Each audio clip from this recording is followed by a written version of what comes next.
Okay. Good afternoon, everyone. As the Secretary General told you last week, he will be leaving for the Central African Republic this afternoon. He will arrive in Bangui tomorrow on United Nations Day. During his visit, he will meet with government officials, civil society, political parties, and the diplomatic corps. He will also address the National Assembly, and he will leave Bangui on Friday, the 27th of October. As you know, there was a high-level pledging conference in Geneva today to mobilize resources for the Rohingya refugee crisis response plan, which requires $434 million. The conference was co-chaired by the UN Office for the Coordination of Humanitarian Affairs, the UN Migration Agency, and the UN Refugee Agency. It was co-hosted by the European Union and Kuwait. The Emergency Relief Coordinator, Mark Lowcock, said in remarks that we are facing a massive refugee crisis demanding a comprehensive response. He also stressed that this is not an isolated crisis, but rather it is the latest round in a decades-long cycle of persecution, violence, and displacement, with serious violations continuing in Rakhine. He said that aid workers continue to face severe access restrictions, crippling their ability to assess needs and to provide assistance. At the end of the conference, Mr. Lowcock said he was very encouraged by the roughly $340 million in pledges made. The number of Rohingya refugees who have fled Myanmar to Bangladesh has reached 603,000, bringing the total number of Rohingya refugees in Cox's Bazar to well over 800,000. The head of the UN mission in the Democratic Republic of the Congo, Mama Sidikou, urged the Congolese authorities to immediately and unconditionally release members of two opposition parties arrested yesterday in Lubumbashi. The UN mission is deeply concerned by ongoing acts of intimidation against opposition members. Two incidents involving the use of firearms have also recently been reported in Kinshasa. The mission further deplores the restrictions on freedom of movement which have been imposed on Kyunga Wakamwanza, the national president of the opposition political party Union Nationale des Fédéralistes du Congo, who has been under de facto house arrest for several months. You can find the press release issued by the mission on its website.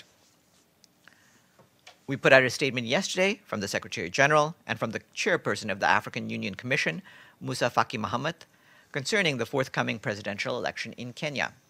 In that statement, the Secretary General and the AU Commission chairperson called on all stakeholders to cooperate with the Independent Electoral and Boundaries Commission as the constitutionally mandated body to conduct the election. And they urge all political parties and their supporters to create conditions for a peaceful election and refrain from any act of violence, and stress the need for the Kenyan security services to exercise restraint, use minimal force in performing their duties, and respect the freedom and political liberties of all Kenyans. The full statement is online. Our colleagues at the UN Refugee Agency have warned that with no imminent resolution to the crisis in South Sudan, and based on the current arrival trends, around 500,000 South Sudanese could become refugees in the coming year in neighboring countries. More than 2 million people have already fled the country, and an additional 2 million are internally displaced. The majority of displaced people are women and children. Despite the scale of the crisis, the South Sudan Regional Refugee Response Plan remains severely underfunded, requesting $1.4 billion to support over 2 million refugees in 2017. The PEAL is only 25% funded. The Emergency Relief Coordinator, Mark Lowcock, will begin a 5-day visit to Yemen tomorrow to see firsthand the traumatic impact the conflict has had on the country's people and to seek ways to strengthen the collective response to their urgent humanitarian needs. He will meet key officials in Aden and Sana'a to discuss how to strengthen the aid operation and expand the humanitarian space to save and protect civilian lives. Mr. Lowcock will also meet Yemenis in Sana'a, Aden, and Hodeidah to hear how their lives have been disrupted by the devastating conflict. Yemen faces a triple tragedy, combining the threat of famine, the world's worst cholera outbreak, and a brutal man-made conflict. An estimated 17 million Yemenis, who make up 60% of the country's population, are food insecure. The total of suspected cholera cases has exceeded 860,000, with over 2,100 associated deaths. According to the UN Migration Agency, some 136,000 people remain displaced in northern Iraq following recent military operations. Aid workers continue to help those in need. visiting camps and villages to provide healthcare and distributing emergency supplies, including water, blankets, hygiene items, and household kits, to the displaced people. In a statement over the weekend, the humanitarian coordinator in Iraq, Liz Grande, said that the situation remains volatile, and many people are returning to their homes only to flee for a second or third time when hostilities erupt again. She said that she is extremely concerned by reports of violence, looting, and destruction, stressing that everything has to be done by authorities on all sides to ensure the safety of families caught up in recent events. And we're very concerned about the increase in the number of displaced persons. We appeal to the federal government and the Kurdistan regional government to take coordinated steps to prevent and avoid further clashes, escalation, and breakdown of law and order. We call on the parties to jointly manage the situation and resolve all outstanding issues through dialogue in a manner that is consistent with the Constitution of Iraq. Also in Iraq, the Food and Agriculture Organization is helping to protect livestock owned by hundreds of thousands of people in Iraq's Mosul area, which was recently retaken from Daesh. The new campaign includes vaccinating 1 million sheep, goats, cattle, and buffalo, as well as providing feed for animals. More information on the campaign on FAO's website. Our colleagues at UNICEF say today that at current rates of reduction, it will take over 100 years to end child marriage in West and Central Africa. The new projections, released during a high-level meeting on ending child marriage in Dakar this week, aims to bring the spotlight on the region of the world where girls face the highest risk of marrying in childhood. While the prevalence of child marriage in West and Central Africa has declined over the past 2 decades, progress has been uneven, and still 4 in 10 women are married before the age of 18, and of these, 1 in 3 before the age of 15. West and Central Africa includes 6 of the 10 countries with the highest prevalence of child marriage in the world, and those are Niger, the Central African Republic, Chad, Mali, Burkina Faso, and Guinea. More information is available on UNICEF's website. After this briefing, you will hear from Brendan Verma, the spokesperson for the President of the General Assembly. Then at 2 p.m. today, there will be a press briefing by Hilal Elver, Special Rapporteur on the Right to Food. And tomorrow at 10 a.m., there will be a press briefing by Ahmed Shahid, Special Rapporteur on Freedom of Religion or Belief. And that's it for me. Do you have any questions? Yes. Luke. Thanks. The NGO Save the Children has ended its search and rescue missions in the Mediterranean for refugees. They are complaining about interference from the Italian authorities and other safety concerns, while the Italians say the NGOs are a magnet for smugglers. Where does the UN land on that?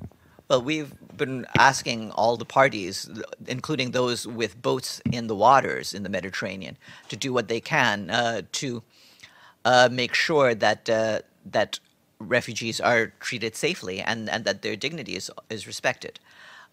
Regarding the question of smuggling, you'll have seen what we have said. We have tried to make sure that all nations take efforts against human traffickers and other sorts of smugglers. At the same time, we want to make sure that the societies from which the refugees are coming can themselves be improved so that there is fewer push factors compelling people to place their lives in jeopardy. But if they are out on the sea in the Mediterranean, we want their safety and their security to be taken care of first and foremost. So is the reduction of rescue boats from NGOs a negative development if it removes a safety net? We believe that all parties have a role to play in protecting and defending the lives of those who are at sea. And we want governments and NGOs to work together in that regard. Yes. Farhan, a couple of questions on the AU-UN statement regarding Kenya's election. The statement talks about the UN and the AU's commitment to assist Kenya in ensuring a credible and transparent process. What is the UN doing? What is the UN committed to the process to date? We've been trying to work with the authorities, including, as you can see in the call that we made over the weekend, to try to make sure that the various political parties, the security forces, and all involved in the elections do their utmost to make sure that a free and fair election can be held and that it can be held peacefully. The statement also appears to be giving a sort of tacit endorsement to the Independent Electoral and Boundaries Commission that is very much at the heart of whether this election is going to be credible or not, given statements made by the commissioner that has fled to New York, the 3 weeks leave that the CEO has taken. Are you tacitly saying that the IECB is a credible institution in its current form and is fit to run this election? Well, just to repeat, what we want is for everyone to cooperate with the Independent Electoral and Boundaries Commission. Remember, as we said in the statement, that this is the constitutionally mandated body to conduct the election, and it's in that context that we want its work to be supported. Same topic? Yes. Sure. I wanted to ask you, this again goes back to Ms. Akambe, because since Friday there's been an article in The Nation in Kenya in which Raila Odinga is quoted as saying he was in, quote, constant contact with Ms. Akambe, speaks about death threats. But in any case, it really calls into question. It would seem important, since she is, or at least was, and presumably still has a post at the UN, to have some kind of disclosure of how this took place. I asked on Friday whether the Kenyan ambassador, Mr. Kamau, demarched Antonio Guterres for the entire situation around Mr. Akambe. He said he wasn't aware of a meeting. So now, 3 days later, can you confirm that? Because people upstairs, that's what they say. I have no meeting to confirm, as I pointed out the last time you asked this. Regarding Ms. Akambe, she is on leave and will continue to be on leave through to the end of this year. My question is this. Okay, that's helpful. But I understand there's a staff rule that says that staff shouldn't engage in politics. And I understand that it said that she got a waiver in order to go initially to work at the IECB. But is that a carte blanche? Is it something that needs to be sort of updated? Because you could, in principle, working for IECB could not be a violation. But once it became as political as it did, was there any second review by the ethics office of whether this was putting the UN in an unfortunate and position in Kenya? I'm aware that the staff member in question did work with the ethics office and keep them informed as she was taking her special leave. Yes, Mr. Badli. Thank you, Farhan. Has the United Nations been invited to observe the meeting of the 19th Congress of the Communist Party in China, and who represents the UN? I'm not aware that we have an invitation, but I'll check. Olga? Thanks, Farhan. You told us on Friday that Secretary General would meet today on Monday with Special Envoy de Mistura. Do you have any update? Did they meet? As far as I'm aware, they haven't met so far. I believe he's going to try to get this meeting done before he travels. Mr. de Mistura will also be here this week to brief the Security Council on Thursday. Yes. 400 people get killed from Kurd in Kirkuk by the Iraqi soldiers. So the UN get involved with that and what's going on over there? Well, as you may have heard, I just pointed out our concerns and our call on the federal government and the Kurdistan regional government to take coordinated steps to prevent and avoid further clashes, escalation, and breakdown of law and order. Yes, Dulcie. Yeah, from the readout of Antonio Guterres' meeting with Donald Trump on Friday, it referred to discussions on the Rohingya as well as UN reform. I mean, there were virtually no details. Is this meeting on the record, and is there going to be a change in policy on the Rohingya based on these discussions? Thanks. The topic of Myanmar was one of the topics mentioned in the readout. That's all I really have to say about their discussions. It was, as you can see, there was also a camera spray of the event when the Secretary General was in the White House, and you can see from that that it was a friendly and productive atmosphere. Yes. Sure. I wanted to ask you. There's reports that several opposition people from Burundi, from the Popular Forces of Burundi, or FPB, were extradited or abducted from Tanzania back into Burundi. And so given both Tanzania's role in some sense in the mediation and the UN's role in this unfulfilled mediation, does the UN know about this abduction or extradition? Can it confirm it? And if it doesn't, is it trying to confirm it? And how might it impact the process in Burundi? Well, we would need further details, but we are asking and we'll try to get further information on this. Yes. Is there any update from Mr. Feldman on Myanmar? Any possibility of them ever returning home, or is the UN going to feed them in these dreadful camps forever? Well, you saw the press release we put out following the conclusion of his visit. He has also, I believe, informed the different members of the Security Council concerning aspects of his visit. So he's been sharing his experiences. Regarding where we stand, you're aware of what our concerns are, and we're continuing to work with the authorities to make sure that the various points that the Secretary General has been outlining can be upheld. Yes. Who's doing that?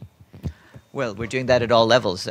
You've seen that the Secretary General has taken up the issue, and Mr. Feldman most recently visited the country, met with Aung San Suu Kyi, the head of the Tatmadaw, and like I said, on Friday he briefed some of the members of the Security Council about that visit. Yes. Sorry, I'm going to ask about Cameroon, but I just wanted to know, when you say some of the members, did he brief all 15 members, or if not, how was it decided which members?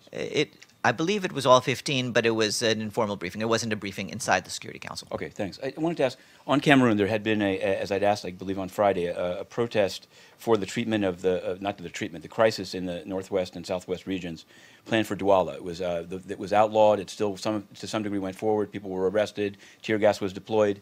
Meanwhile, I'd noticed that the head of the country team, the resident coordinator, Allegra Biachi, has a photograph marching in Yaoundé for UN Day. So I wanted to know, first of all, what does the UN think of the banning of an opposition protest about a situation that's killed hundreds of people? And what is the country team doing? Why is it praising this UN Day march in the capital without a single, at least public, that I can find, comment about the banning of an opposition march in the commercial capital of the country?